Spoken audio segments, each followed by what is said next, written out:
दोस्तों, कहानी की शुरुआत होती है एक रेलवे स्टेशन से, जहां एक तेज रोशनी पड़ते ही एक आदमी जिसका नाम प्रॉट था, वो अचानक से यहाँ पे आ जाता है। जो काला चश्मा पहनकर सबको अजीब निगाहों से देखने लगता है, मानो इस दुनिया में फर्स्ट टाइम आया हो। तभी एक चोर एक ओल्ड लेडी का पर्स छीनकर उसे धक्का देकर यहाँ से जाने लगता है, और प्रॉट इसकी हेल्प करने के लिए जैसे ही ओल्ड लेडी के पास जाता है, तुरंत पुलिस इसे चोर समझकर अरेस्ट कर लेती है। पर ओल्ड लेडी और एक भिखारी पुलिस को बताते हैं कि ये चोर नहीं है। प्रॉट का अजीब बिहेवियर देखकर पुलिस इससे कई सवाल जवाब करती है, और प्रॉट बताता है कि मैं लेरा नाम के एक तारामंडल से आया हूँ, जिसकी पृथ्वी से दूरी 1000 लाइट ईयर्स की है।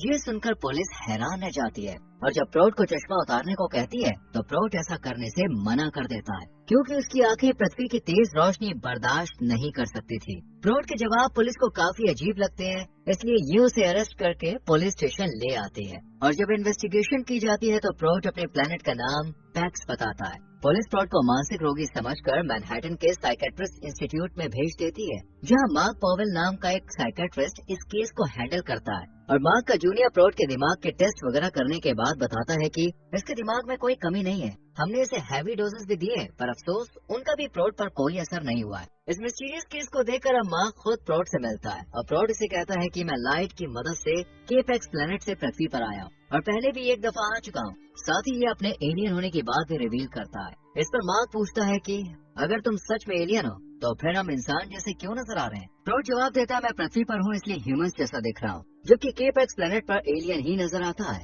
लेकिन मार्क अभी से एक सीरियस मेंटल पेशेंट मानकर अपने इंस्टीट्यूशन में एडमिट कर देता है। प्रॉट दूसरे पेशेंट्स के साथ डॉक्टर से भी काफी अच्छे से और वेल मैनर्ड वे में बात करता है, और पेशेंट्स को बताता है कि मेरा प्लेनेट पृथ्वी से काफी ज्यादा एडवांस है, वहाँ 2 सूरज और 7 चांद हैं। ये बात सुनकर पेशेंट्स भी इसे आला दर्जे का पागल समझने लगते हैं। अगले दिन मार्क एक मीटिंग ऑर्गेनाइज करके सभी डॉक्टर्स को प्रॉट के बारे में बताता है, जिसका मानना था कि वो पृथ्वी पर 4 साल 9 महीने पहले आया था, और वो 337 सालों का है। सब डॉक्टर्स प्रॉट को हैवी मेडिकेशन देने की सलाह देते हैं, पर मार्क ऐसा करने से मना कर देता है, क्योंकि वो जानना चाहता था कि आखिर प्रॉट ऐसी बातें क्यों कर रहा है। इसलिए मार्क को बुलाता है और केपेक्स प्लेनेट की जानकारी लेता है, जिस पर प्रॉट कहता है कि हमारे ग्रह पर बच्चों को जन्म देना पृथ्वी के मुकाबले काफी रिस्की होता है, इसमें जान जाने का खतरा भी बना रहता है। प्रॉट जिस अंदाज में केपेक्स प्लेनेट के बारे में बताता है, मार्क को भी लगने लगता है कि ये सच बोल रहा है। सेशन में भी प्रॉट ऐसी कोई हरकत नहीं करता है जो उसे पागल करार दिला सके। ये सब पेशेंट से अच्छे से बात करता है, और फिर एक शांत लेडी के पास जाता है जिसने आज तक किसी से भी बात नहीं की थी, और ये सब एक फायर इंसिडेंट के बाद से इसके दिमाग में डेवलप हुआ था। यहीं पर एक और लेडी थी जो सच सवर कर सिर्फ अपने रूम में ही रहती थी, जो किसी को भी रूम में आने की परमिशन नहीं देती थी। प्रॉट रूम के बाहर जाकर इससे पूछता है कि तुम किसका और कब से वेट कर रही हो। इस पर ये लेडी कहती है कि मैं 11 सालों से किसी का इंतजार कर रही हूँ। प्रॉट की बातों से ये लेडी भी इसके साथ काफी घुल मिल जाती है। इधर मार्क को जानकारी मिलती है कि प्रॉट की बॉडी में ऐसा मैकेनिज्म है जिससे वो सूरज की अल्ट्रा वायलेट किरणों को डिटेक्ट कर सकता है, लेकिन सूरज की रोशनी को बर्दाश्त कर पाना उसके लिए इम्पॉसिबल है। इसलिए वो काला चश्मा पहन कर रखता है। और फिर से मार्क प्रॉट के साथ सेशन रखता है और कमरे की लाइट को डिम कर देता है, जिससे प्रॉट पहली बार चश्मा उतारकर मार्क से बात करते हुए बताता है कि हमारे प्लेनेट पर शादी जैसा कॉन्सेप्ट नहीं है, वहाँ सिर्फ बच्चे पैदा करने का रिवाज है, और फिर उस बच्चे को हम सब मिलकर पालते हैं। न तो केपेक्स प्लेनेट पर सरकार थी और न ही रूल्स एंड रेगुलेशंस। ये सुनकर मार्क बहुत ही हैरानी से पूछता है कि अगर कोई क्राइम कर दे तो फिर उसे कौन सजा देगा और कैसे देगा। इस पर प्रॉट बताता है कि हमारे ग्रह पर सबको अच्छे बुरे की समझ है, इसलिए कोई भी लिमिट क्रॉस करके गलत काम नहीं करता है। प्रॉट आगे कहता है कि हमारा ग्रह तुम्हारी पृथ्वी जैसा बिल्कुल नहीं है, जहाँ लोग झूठ बोलते हैं, और जिस क्राइम को कंट्रोल करने के लिए गवर्नमेंट बनाई गई है वो भी समटाइम्स जनता को धोखा देती है। प्रॉट की बातें मार्क को भी कश्मकश में डाल देती है, इसलिए अगले दिन मार्क स्टीव, जो कि इसका दोस्त था, उसके साथ प्रॉट का केस डिस्कस करता है, क्योंकि स्टीव एक एस्ट्रोनॉमर था। स्टीव एस्ट्रोलॉजी और साइंस से जुड़े टॉगेस्ट और एडवांस क्वेश्चंस देते हुए कहता है कि अगर प्रॉट सच में मेंटल है और एलियन बनने का नाटक कर रहा है तो ये इन सवालों को सॉल्व नहीं कर पाएगा। अगले दिन मार्क होई नाम के एक पेशेंट के पास आता है, जो ना तो मेडिसिन ले रहा था और न ही खिड़की से दूर जा रहा था। मार्क जब इसकी वजह पूछता है तो होवी कहता है कि मैं यहाँ ब्लू बर्ड को ढूंढ रहा हूँ, जो खुशी का सिंबल है। प्रॉट ने कहा है कि अगर मैंने उसके बताए गए 3 काम कर लिए तो मैं एकदम ठीक हो जाऊंगा। ये सुनकर मार्क को बहुत गुस्सा आता है, क्योंकि उसे लग रहा था कि प्रॉट खुद तो पागल है ही। साथ ही दूसरे पेशेंट्स को भी पागल बना रहा है। और जब ये विंडो से नीचे झांक कर देखता है तो प्रोट मास्क वाले पेशेंट को समझा रहा होता है कि तुम्हें मास्क हटा देना चाहिए। दरअसल उसे लगता है कि अगर उसने मास्क हटा दिया तो जर्म्स बैक्टीरिया इसे मार देंगे। इतने में मांग यहाँ पे आके मास्क वाले पेशेंट को यहाँ से भेज कर प्रोट से कहता है कि तुम शायद भूल गए हो कि तुम डॉक्टर नहीं बल्कि पेशेंट हो, इसलिए दूसरों का इलाज मत करो क्योंकि इनके इलाज के लिए मैं मौजूद हूँ।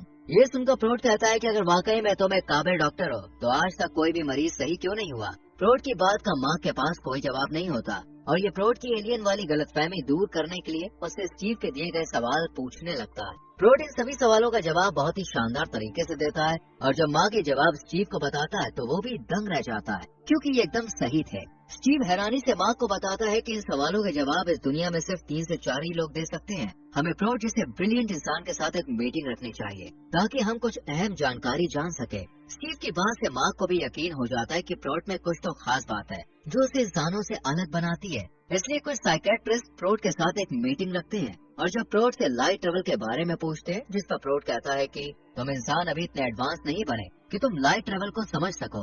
ये सुनकर अब सब लोग उससे केप एक्स प्लैनेट के बारे में सवाल करते हैं और प्रोट कुछ ही मिनट में अपने तारामंडल का एक चित्र तैयार कर देता है और साथ ही कंसॉल्व इक्वेशन को भी सॉल्व करके दिखाता है जिसे देखकर हर कोई दंग रह जाता है। और ये साइंटिस्ट डॉक्टर्स इससे पूछने लगते हैं कि तुम्हें ये सब कैसे पता। इस पर प्रोट कहता है कि जिस तरह आप लोग पृथ्वी की नॉलेज रखते हो उसी तरह हमारे ग्रह पर भी सब केपेक्स के बारे में जानते हैं। माँ को अभी यही लगता है कि प्रोट के हाई आईक्यू लेवल की वजह से वो ये सब जान पाया है, न कि वो कोई एलियन है। नेक्स्ट डे होवी विंडो से बाहर देख ही रहा होता है कि तभी इसे ब्लू बर्ड नजर आ जाती है जिसे देखकर होवी की खुशी का ठिकाना नहीं रहता और ये बाकी पेशेंट्स को भी बुलाने लगता है। और आज पहली बार रूम में कैद लेडी भी बाहर निकल आती है जो कि किसी चमत्कार से कम नहीं था।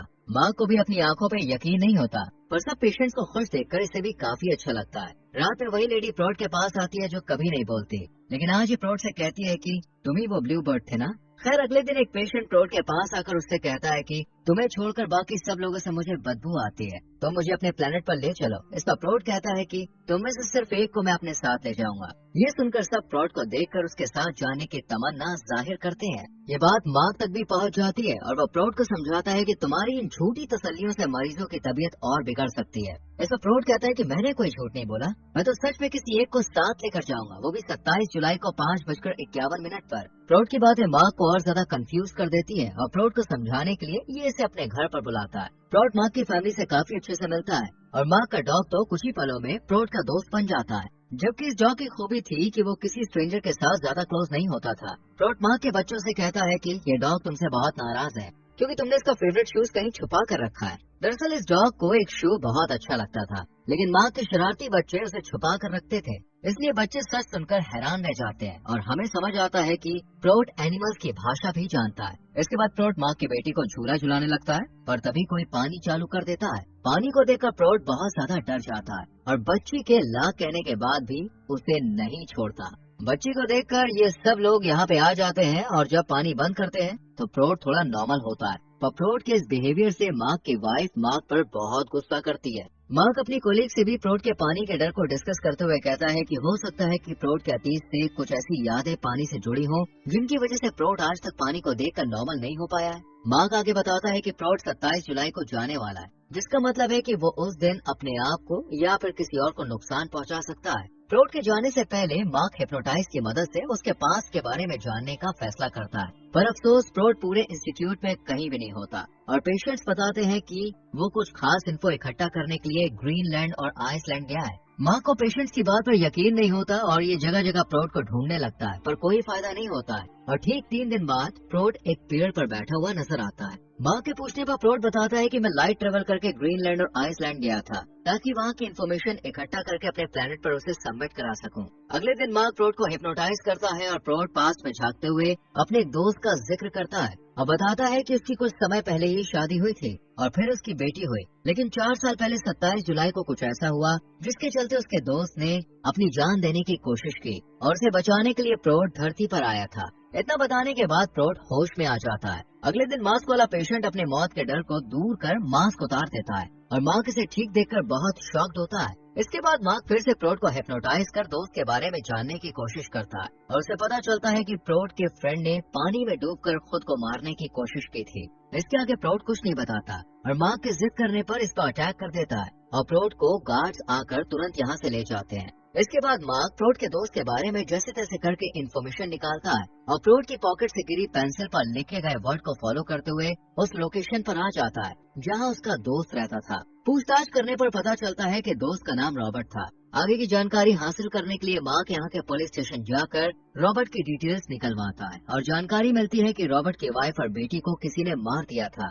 और इसी गम में पहले रॉबर्ट ने उस किलर को मारा और फिर 27 जुलाई को रॉबर्ट ने अपनी जान देने की कोशिश की। इसके बाद पुलिस ऑफिसर के साथ मार्क रॉबर्ट के घर आता है जहाँ इसे एक झूला नजर आता है और फिर इसे वो मोमेंट याद आता है जब प्रोट मार्क की बेटी को झूला झुला रहा था। ये देखकर मार्क को लगने लगता है कि प्रोट ही रॉबर्ट है जो अपनी सच्चाई को कबूल नहीं कर पा रहा है। दरअसल प्रोट एक एलियन ही था जो रॉबर्ट की जान बचाने के लिए पृथ्वी पर आया और उसकी बॉडी में घुसकर उसे पॉसेस कर पानी से बाहर निकाल लाया और तब से रॉबर्ट की बॉडी में ही था जबकि रॉबर्ट कोमा में जा चुका था। जानकारी इकट्ठा करने के बाद मार्क वापस इंस्टीट्यूट आ जाता है जहां पार्टी हो रही थी। इसी बीच मार्क प्रोट के साथ एक सेशन रखता है क्योंकि कल यानी कि 27 जुलाई को प्रोट यहाँ से जाने वाला था पर मार्क इसे कहता है कि तुम चाहो तो यहाँ पर हमेशा के लिए रह सकते हो पर प्रोट मना कर देता है। इसके बाद मार्क प्रोट को रॉबर्ट की एक फोटो दिखाते हुए समझाता है कि तुम रॉबर्ट हो, लेकिन प्रोट कहता है कि मैं रॉबर्ट नहीं हूँ और मेरे जाने के बाद तुम रॉबर्ट का ध्यान रखना। अगले दिन प्रोट पर सीसीटीवी कैमरे से नजर रखी जाती है और एक अलग सी रोशनी आती है और सीसीटीवी कैमरे काम करना बंद कर देते हैं।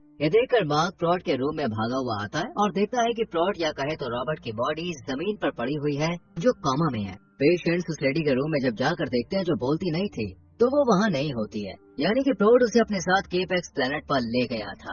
इसके बाद मार्क रॉबर्ट का ध्यान रखता है और क्रिसमस पर अपने बेटे से भी मिलता है जिसके बाद दोनों बाप बेटों के बीच सभी दरार खत्म हो जाती है और मूवी की यहीं पर हैप्पी एंडिंग होती है। तो दोस्तों कैसी लगी आपको ये शानदार मूवी कमेंट में हमें जरूर बताएं। वीडियो को लाइक और शेयर करके चैनल को सब्सक्राइब करें और बेल आइकॉन प्रेस करें जिससे आने वाली वीडियोस मिस ना हो।